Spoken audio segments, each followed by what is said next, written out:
In today's video, I'm going to show you how to buy a Udemy course as a gift. Whether it's for a birthday, a thank you, or just a thoughtful surprise, gifting a course is quick and easy. Let's get started. Begin by opening your preferred web browser and heading to the Udemy website. Once you're on the home page, log into your account using your email and password, or sign in through single sign-on if your organization supports it. Next, open the course you want to gift.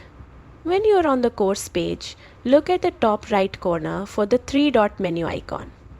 Click it and you will see an option labeled Gift this course.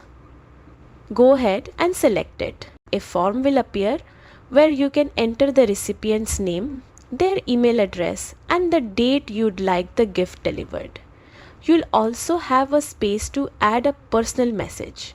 A nice touch if you want to say why you chose this course for them. After filling out the details, click Proceed to Checkout, complete the payment, and Udemy will handle the rest.